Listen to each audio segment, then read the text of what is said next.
Hello，大家好，我是树写，今天给大家拍一下声势703双2的视频。首先说一下抱歉啊，我这个车是29号拿到的车，但是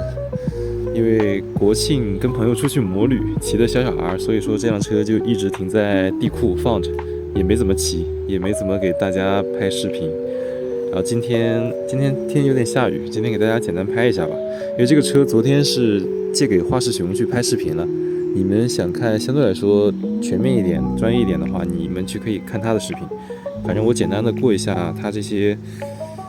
配置数据这些，然后再给大家简单的聊一下我的骑行感受。首先从车头部分来说的话，它配的减震是前减震是马主奇的钱江同款马主奇的减震，然后卡钳是西护的卡钳，双碟刹，然后轮胎的话用的是那个米其林 Power 6，然后它这个上面是有配重块的，它前后都是有配重块的，但这个角度可能看不到，在这个位置是有配重块的。然后它车头的话，这里是个日间行车灯，它上面有质感的，能摸出来有纹理的。然后底下的这个的话是，一个是它的正常的夜间行车灯和一个远光灯、近光灯和远光灯。这里是它一个冲压进气口，它最开始的那个版本的话，它这个地方是没有的，什么都没有的。后来它改成了这种冲压进气口，然后这个冲压进气口里面就是直通着它的这个全铝合金车架连通着的，这个是。然后它的后视镜的话是可以掰过来，但它不像其他车是往这边掰，它只能往下掰。啊，这边掰我没试过，应该是掰不了，因为它车送来的时候它就是两个这么往前掰着的。然后再说一下它刹车这套系统，这个上泵啊，说实话稍微有点软，就是你如果2指的话，它是刹不住的，有点软，就车还会往前滑。但是你如果4指这种的话，是相对来说很稳定，刹车反正制动距离比较足够。还有它上联板这个位置我感觉很漂亮，但是它唯一有个问题就是这个地方可能手机支架装不了，你到时候只能装在这个地方，装个球头，但是不一定能太好装，有太好看适配的。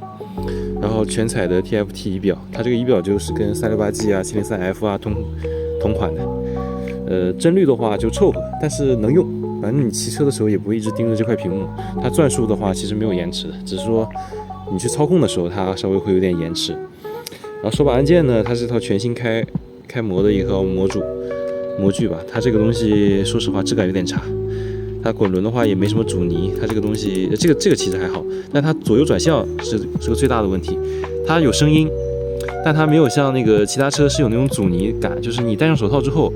你打了左转向，但实际上你完全不知道你打了左转向，能打出来，你要看屏幕有显示的时候你才会知道打了左转向，而并不像有些车，你只要打完左右转向之后，你就知道你已经成功了。然后它前面这块地方是一个亮黑的处理，但这块壳子有个问题啊，它就是很长指纹。你看今天下雨，它也就是看起来很脏。然后油箱的话是珍珠白，但整体它漆水是没什么问题的，就是国内一线大厂的水平。其他车子下面漆水差的跟它没法比，它这个漆水确实做得很好。然后就是它的这个发动机车架，它车架就是老陶的主要卖点吧，全铝合金的，确实是全铝合金的，而且体积感比视频上看的要更大一点。看它后面这个有一个多连杆的减震，它这个地方也是都是铝合金，这里都是很大，它整个车架很饱满，确实很饱满。然后有个电子快排，但它只是不是，这就是单向的升档吧，是单向升档快排。然后这个是它后面的后摇臂，这个地方贴纸可以撕掉，但它有这个贴纸虽然有点中二，但是我觉得能填补这个地方的一个空白。然后这是它后座，它后座很硬，超级硬，坐起来很不舒服，这个没法带人的，到时候为了帅还是换个驼峰吧。但它官方那个驼峰相对来说不是很好看，到时候后续看有没有其他好看的。然后坐垫的话，我这个换了820的坐垫了，它这个820的跟795的区别其实我觉得不大，但是820的话就是相对来说更软一点，坐起来更舒服。所以说你如果身高足够的话，还是建议820，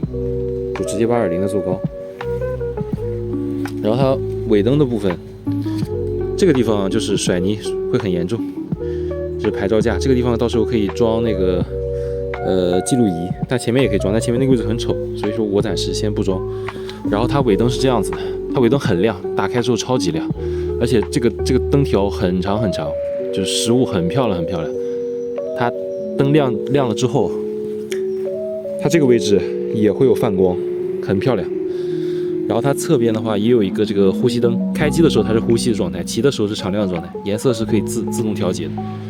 那我就是把灯打开，再给大家看一下。这个就是灯打开的样子。它后边的话，这个就是它的正常的日间行车灯，应该可以看得清。然后这个地方是它的一个刹车灯，就你刹车的时候这个地方会亮，而且超级亮。好，你看它尾部很漂亮的。然后从这个位置，它晚上的时候也能看到一部分炫光。然后侧边的正面它也是能看得到的，所以它这个灯后轮胎的这个灯设计的还不错。然后它前面的话，这个就是日间行车灯，亮起来是这样子。但它这个车需要打火之后才能开这个近光和远光，因为我在小区里面比较怕扰民嘛，所以说这个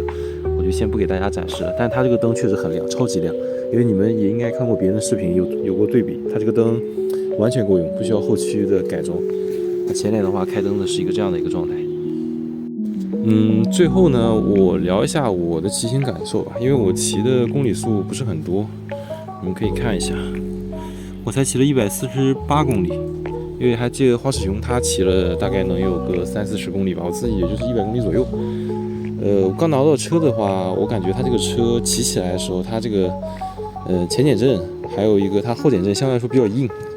确实很硬，它比较适合就是压弯什么的，整体性很好。它这个车整体性超级好，骑起来的时候确实很舒服，跟手性也很好。比如说你想过某个弯，或者是想钻某车缝什么之类的，只要你技术过硬，那这个车完全是没有问题的，就不会有那种就是车架很软啊，就会导致这个车会跟你做一些对抗什么之类的。然后快排的话，它快排很好用，声势的快排总体来说很丝滑，而且它快排升档的时候，它有那种就是就是那种就是一档一档一档往上进的那种爽快的感觉。剩下的话，有一只小猫咪过去了。剩下的话，这个车问题其实也有，问题就是可能有的人不喜欢这个仪表嘛，它这个仪表我觉得还不错。然后就是它上山星这里可能改不了，DIY 可能相对差一点。然后它这个手把按键差，但它这个有手把加热，确实这个东西很好。冬天骑车的话也不怕冻手，尤其是杭州这边下雨天，你的手如果淋了水之后会超级冷，戴厚的手套也不行。它手把加热我试了一下，效果很好。然后就是它这个风挡不是很大，但是也够用，因为不走高速的话也够用。刹车的话相对来说前段比较偏软，后段还好，因为它西护的上泵、西护的卡钳都是这样子，这个没办法，就看，但它刹车制动效果是够用的，是没什么太大问题的。然后它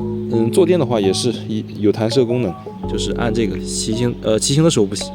开不了，不骑行的时候按一下它就会弹开，然后把这个拿下来，后座可以直接换。剩下的话就等我差不多，我应该是300公里解限吧，300公里解限之后，我到时候再给大家做一下就是它一些高转速的一些表现体验，看看怎么样。然后稍微晚一点的话，我录一下那个着车声浪，还有一些它那个这些东西。尴尬了，我把车停在了地库，这里信号不是太好，然后没有带感应钥匙，手机它那个 APP 它连不上，现在很尴尬。然后我刚上楼拿了感应钥匙，试一下应该可以了。哦，这次可以了。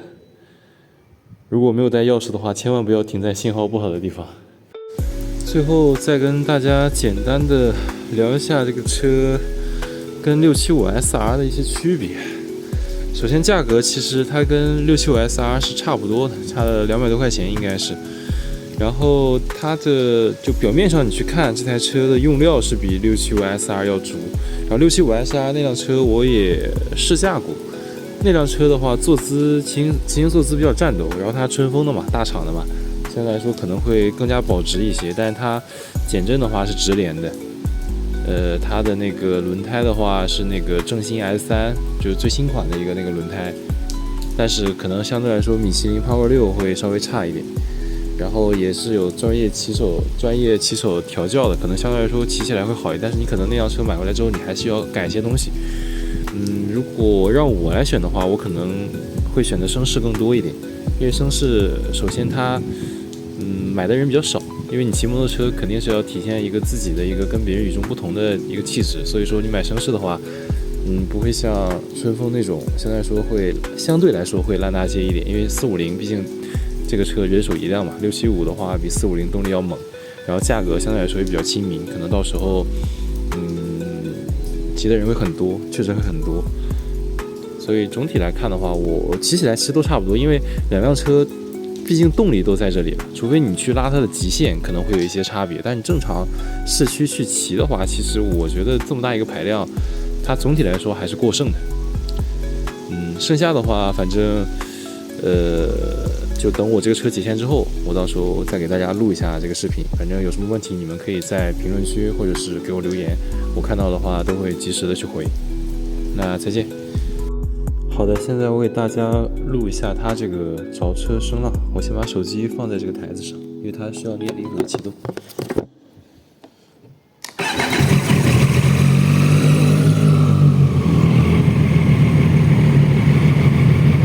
这个是它怠速的声音，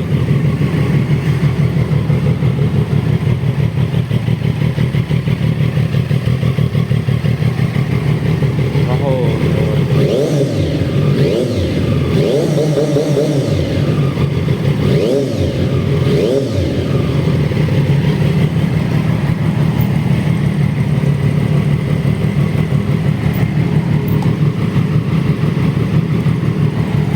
这个是远光灯，超级亮的。